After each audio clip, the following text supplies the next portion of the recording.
a commencé avec un voyage que j'ai pu faire 2015 en Iran.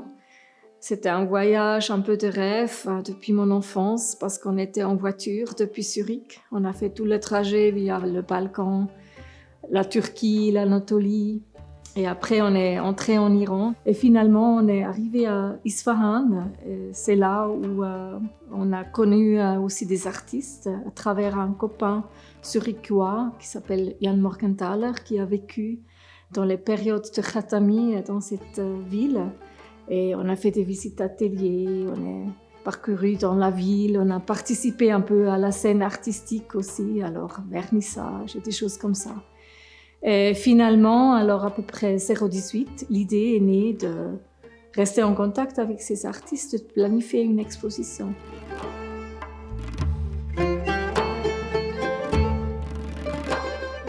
Il faut considérer que c'est vraiment une république islamique, alors que beaucoup de réglementations de la vie quotidienne sont basées sur la religion de l'islam. Ça veut dire qu'on porte le voile comme femme dans l'espace public. Il y a des régulations qui sont dues à la politesse naturellement, mais aussi à comment on peut critiquer ou pas critiquer quelque chose, comment on peut discuter quelque chose. Ça, c'est toutes ces questions qu'on aimerait naturellement aussi montrer. Si on fait une exposition en Europe, comment ça se fait que l'art, quand même, c'est quelque chose qui a lieu aussi en Iran, comment les artistes travaillent, comment ils peuvent exposer, comment la vie culturelle est organisée dans ce pays.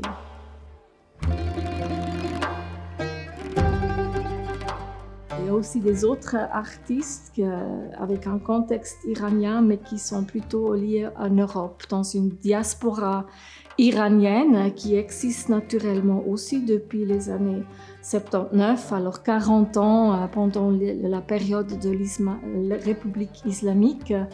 Alors il y a une diaspora énorme aux États-Unis, mais aussi en Europe. Alors des artistes aussi qui travaillent naturellement aussi leur relation à ce pays, soit de mémoire, soit des sentiments, soit des pertes, soit des choses qu'ils critiquent aussi naturellement un peu avec cet contexte qu'ils ont vécu personnellement avec leur pays de naissance ou d'origine.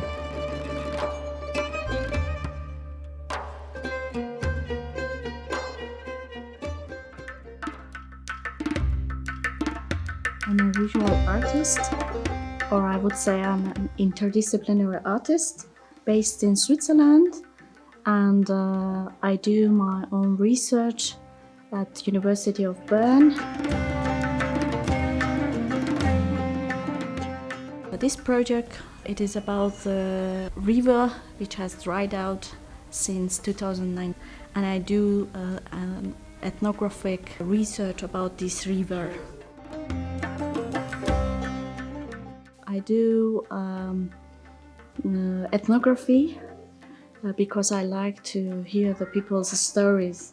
This audio-video exhibition and this photo elicitation, it represents the stories of people. I think the river, it shows a lot of stories of the situation of this temporality.